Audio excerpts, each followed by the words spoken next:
আসসালামু আলাইকুম গাইস, নিয়ে এসেছি আপনাদের জন্য আরেকটি কোরিয়ান হাই স্কুলের romantic love story drama. So আজকের ড্রামা এক্সপ্লেনেশন শুরু করে দিই। গল্পের শুরুতে আমরা এই সিনেমার হিরো এবং হিরোইনকে নিজ নিজ রুমে অ্যালার্ম শব্দতে জেগে উঠতে দেখি। আমাদের হিরো ব্রেকফাস্ট করতে করতে নর্থ ইস্ট চায়না সম্পর্কে বলছিল, মানে আজকে সে নর্থ ইস্ট চায়না কলেজে চলে যাবে। তো যে বলছিল নর্থ ইস্ট চায়না কেমন, সে কখনো যায়নি। আর যে শুনেছিল তার বাবা মাও নাকি নর্থ ইস্ট চায়না কলেজে পরিচিত হয়েছিল, তারপর তাদের প্রেম হয় আর তারা বিয়ে করে নেয়। সো সানগ্লাই থেকে নর্থ ইস্ট চায়না যেতে 2 ঘন্টা সময় লাগে, তারপরেও সে আজ পর্যন্ত ওইখানেই যায়নি। এ কারণে সে নর্থ ইস্ট চায়না সম্পর্কে ভাবতে থাকে। আর নেক্সট সিন আমাদের দেখানো হয়, ইয়াং সিনচিয়ান ফাইনালি নর্থ ইস্ট একটি কলেজের সামনে পৌঁছে গিয়েছে। কিন্তু কলেজে ঢোকার সময় একটা মেয়ের সাথে তার ধাক্কা লেগে যায়, কিন্তু কেউ কাউকে তোয়াক্কা করে না, পাত্তা দেন, ইগনোর করে চলে যায়। তারপরে ইয়াং দেখতে পায়, ইয়াং হচ্ছে আমাদের গল্পের মেইন লিড। তাকে আমরা এখন থেকে ইয়াং বলেও। সে কলেজে ভর্তি ফর্ম জমা দেওয়ার জন্য লাইনে দাঁড়ায়, কিন্তু বারবার কেউ না কেউ তার জুতা পাড়া দিচ্ছিল। আর এত দামি জুতা ফিকাস নষ্ট হয়ে যাচ্ছিল, এই কারণে লাইন থেকে বের হয়ে এসে একটি জায়গায় বসে এবং জুতা পোষা করতে লাগে। সো এরপর আমার গল্পে ফিমেল লিডকে দেখতে পাই, যার নাম জাওডু। সো আমরা তাকে ডু বলে ডাকবো। সেই কলেজেই পড়ে, কিন্তু এর সাথে বিজনেসের দানা তো অনেক বেশি। এখানে যত স্টুডেন্ট এসেছে ও স্টুডেন্টের এর মধ্যে পানি, বার্গার প্রয়োজনীয় জিনিস সেল করতে হয়ে থাকে, কিন্তু কেউ তার কাছ থেকে কিছুই নিচ্ছিল না। তারপর দেখতে পায় ডু এর নজর যায় ইয়াং এর দিকে। ঠিক তখনই একজনের সাথে ধাক্কা লেগে ইয়াং এর লাগেজ আর ফর্ম চলে যেতে লাগে, কিন্তু ডু এসে তা ধরে ফেলে। যখন সে তা নিয়ে ইয়াং এর কাছে আসে, তারা দুজন দিকে থেকে আ করে তাকিয়ে থাকে। সো ডু বুঝতে পারে এই ছেলেটি আমাদের কলেজে ভর্তি হোক, আর সে তার থেকে সিনিয়র। এটা জানতে পেরে ডু ইয়াং এর ফর্ম ফিল আপ করে দেয় এবং তাকে কলেজে ঘুরিয়ে দেখায় এবং এর সাথে তাকে হোস্টেলেও নিয়ে যায়। সো আমরা সবাই ভাবছি আমাদের নায়িকা কত ভালো। প্রথম পরিচয়ে আমাদের নায়িকা আমাদের এত হেল্প করেছে, মাত্র ওদের দেখা হলো, কিন্তু একটু পরেই আমরা দেখতে পাই আমাদের নায়ক ইয়াং ডুকে যখন থ্যাঙ্কস বলে, তখন ডুও বলে, আমি থ্যাঙ্কস দিয়ে কী করব? আমি তো তোমার জন্য এই সব ফ্রিতে কিছু করিনি, এর জন্য আমাকে টাকা দাও। টাকা বের করতে করতে ডু তার বিজনেস কার্ডটা নায়ককে দেয়। সো ডুর ব্যবসা হচ্ছে এই কলেজে হেল্পের বিনিময়ে টাকা নেয়। এরকম মানুষ আমরা অনেক জায়গায় দেখতে পাই, তারা তোমাদের হেল্প করে কিন্তু পরে টাকা চাইবে। পরবর্তীতে ওইখানে একটা স্যার চলে আসে, আর স্যারকে দেখে ডু ভয় পেয়ে চলে যায় টাকা না নিয়ে। স্যার এসে ইয়াংকে জিজ্ঞাসা করে, তুমি কি এই কলেজে নতুন এসেছো? পরে আমাদের ইয়াং বলে, হ্যাঁ নতুন এসেছি। স্যার বলে, তুমি কি ডুকে কোনো টাকা দিয়েছো? ইয়াং ভয় পেয়ে সত্য কথা বলে দেয়, হ্যাঁ আমার কাছে টাকা চেয়েছে। যা শুনে স্যার বলে, ওকে কোনো টাকা দিবে না। স্যার ওকে হোস্টেলে নিয়ে আসে। এখানে ইয়াং এর 3টা রুমমেটকে দেখানো হয়। এদের মধ্যে যে রুমমেট একটু বয়স্ক, ওর নাম লুয়ান। সে খুবই শান্ত স্বভাবের ছিল আর একটু মোটা ছিল। আর দ্বিতীয় রুমমেটটি হলো গুয়ান, যে ধনী পরিবারের ছিল, বিশ্বস্ত মনে ছিল আর একটু মারামারি টাইপের ছিল। আর শেষ রুমমেট ছিল, তার নাম হুচিমি। সে কিনা সারাদিন ইউটিউব ব্লগিং করত। যাই হোক, এতগুলো নাম মনে রাখা কি পসিবল, না আস্তে আস্তে চিনে নিব। সো নেক্সট ডে শুরু হয় সবাই মিলিটারি ট্রেনিং দিয়ে। আর চীন কোরিয়া তুমি 11-12 ক্লাসে উঠলে মিলিটারি তোমার একটি সাবজেক্টের মতো হয়ে থাকে। আর অন্যদিকে ডুওকে আমরা একটি রুমে দেখি, আর তার রুমমেট লিং তার সাথে কথা বলতে দেখি। ডুও তার পানি নিয়ে বের হবে, ডুও তার ফ্রেন্ড লিংকের কাছে হেল্প চায়। সে বক্সটা একটু বড়, কিন্তু তার ফ্রেন্ড তাকে না করে দেয়, দেখো আমার হাতে আমি নীল পলিশ লাগিয়েছি, আমি তোকে এখন হেল্প করতে পারছি না। সো যাই হোক, ডুও বলে ইয়াঙ্কালকে টাকা এখনো দেয়নি, এর জন্য ডুও ঠিক করে টাকা আনতে সে বয়েজ হোস্টেলেই যাবে। তখন ডুয়ের বান্ধবী বলে, তুই এর সব পানি বার্গার বিক্রি করে কয় টাকা ইনকাম করিস? তখন আমাদের নায়িকা বলে, নিজের ইনকাম মর্ম তুই কি বুঝবি। যাই হোক, এখানে তিনি শিফট হয়, আর আমরা দেখতে পারি মিলিটারি শেষে ইয়াং যখন লকার খুলছিল, তখন একটা অদ্ভুত ছেলে আসে। অদ্ভুত ছেলে বলতে একজন গেয়ে ছেলে আসে, যা বাংলাদেশে এখনও ওরকম প্রচুর আছে। পরে ছেলেটি ইয়াংকে বলে, আমার পিঠে একটু সাবান লাগিয়ে দিবে, কিন্তু আমাদের ইয়াং তো আর গেয়ে না, সে তাকে সরাসরি না করে দেয়। সো ইয়াং এখানে দেখতে পায় সব ছেলেরা কমন ওয়াশরুম ব্যবহার করছে, কিন্তু তার বিষয়টা খুব বিরক্তকর লাগে। সো সে করে কি, স্যারদের যে একটা প্রাইভেট ওয়াশরুম আছে ওইখানে চলে যায় গোসল করার জন্য, সেটা সম্পূর্ণ নিষিদ্ধ।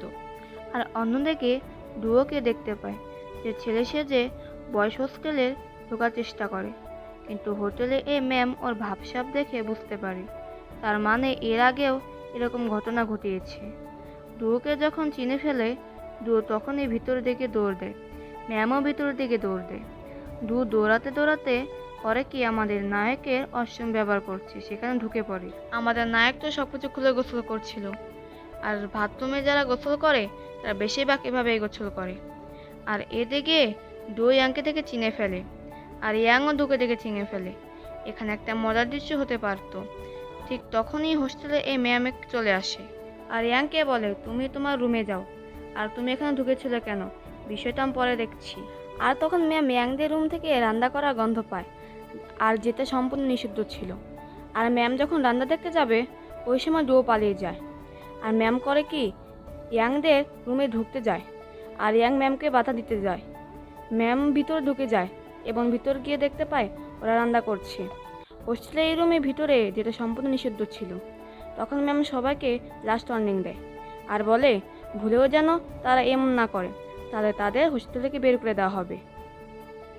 ম্যাম চলে যাওয়ার পর পন নামে যে ছেলেটি ছিল ধনী আর মারামারি টাইপের, ও ইয়াংকে বলে, তুই যদি প্রাইভেট ওয়াশরুমে না যেতি তাহলে ম্যাম আর ওখানে আসতো না, এটা দেখতো না। অন্যদিকে লুয়ান সব থেকে বড় শান্ত স্বভাবের, ও বলে, দেখ ওর উপরে রাগ করে কী লাভ, ও হয়তো লজ্জা পাচ্ছে, আইনিজি ফিল করছে সবার সামনে, আর এর জন্য হয়তো প্রাইভেট রুমে গিয়েছিল। চিমিন মানে 3 নম্বরটা বলে, আরে ও তো ছিল, লজ্জা পাবে কেন।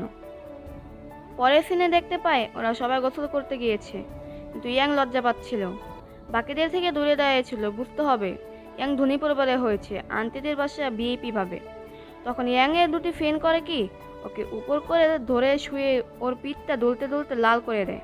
তারপর আরও ওখানে একটা ছেলে আসে, সে এসে আরও জোরে জোরে দুলতে থাকে। তখন এটা মাছ দেখে দেখানো হয়, তেলা ভাজা হচ্ছে, বোঝানো হয় ইয়াংকে মনের অবস্থা এখনও এরকম। পরবর্তী সিনেমা ইয়াংকে লাইব্রেরি থেকে বের হতে দেখে এমন সময় ডু আসে, আর ইয়াং তাকে ইগনোর করে চলে যেতে লাগে। এমন সময় ডু তাকে আটকায় আর বলে, আমি তোমাকে বিদ্যুৎ কাটাতে দিয়েছিলাম, ওটা আমার ফেরত দাও, আরেকজনকে দিতে হবে। ইয়াং কিছু না বলে ওখান থেকে যেতে লাগে। তখন ডুও বলে, সেদিনের জন্য আমাকে ক্ষমা করে দাও, আর সাথে এটাও বলে, এরপর এই যদি কোনো হেল্প লাগে আমায় বলো, আমি তোমাকে হেল্প করব, তবে হ্যাঁ আমি তোমাকে ডিসকাউন্টও দেবো, মানে চিন্তা করো। এটা শুনে ডুও একটু হেসে দেয় আর ওখান থেকে চলে যায়। তারপর ডুও টিচার কাছে যায়, সে যেখানে ব্যবসা করে তার জিনিসপত্র রাখার জন্য একটা রুম দরকার, তাই স্কুলে একটা স্টোর রুম রয়েছে, ওইটা ব্যবহারের জন্য পারমিশন চায়। কিন্তু স্যার তার রিকোয়েস্টের কথা শুনে বলে, দেখো আমি তোমার রুম দিব ঠিক আছে, কিন্তু ওই রুমে আরেকজনও চেয়েছে, লুনা। তোমাকে লুনার সাথে রুম শেয়ার করতে হবে। লুনা একজন মেয়ে না, লুনা হচ্ছে একটা ছেলে। ওই রুম নিয়ে লুনার সাথে দূর কথা কাটাকাটি হয়, মানে তার একে অপরের সাথে রুম শেয়ার করতে চায় না। দেখো কলেজে এই অ্যানুয়াল সোসাইটিতে নিউ মেম্বার রিক্রুটমেন্ট করতে পারে, তাহলে তারা ওই স্টোর রুম ইউজ করতে পারবে। এইদিকে আমাদের নায়িকা ছিল ইন্টারপ্রনাইটি সোসাইটি, যারা উদ্গততা, অপরদিকে লুনা ছিল ফিল্ম সোসাইটিতে, যারা সিনেমা পছন্দ করে। সেই সোসাইটিতে এটা মূলত ক্লাবের মতো, আর ক্লাব হিসাবে তারা ওই জায়গাটাই পাবে। সো দুজনের মধ্যে একটা কম্পিটিশন হয়ে যাক, কে কাকে ক্লাবটা তৈরি করতে পারে।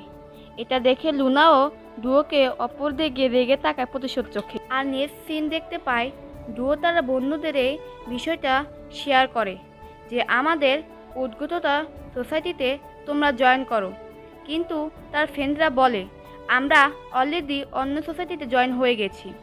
এর জন্য তারা ডুয়োকে বুদ্ধি দেয় যে নতুন যে সব স্টুডেন্টরা ফার্স্ট ইয়ার ভর্তি হয়েছে ওদেরকে রিকোয়েস্ট করো তোমার সোসাইটিতে জয়েন হওয়ার জন্য।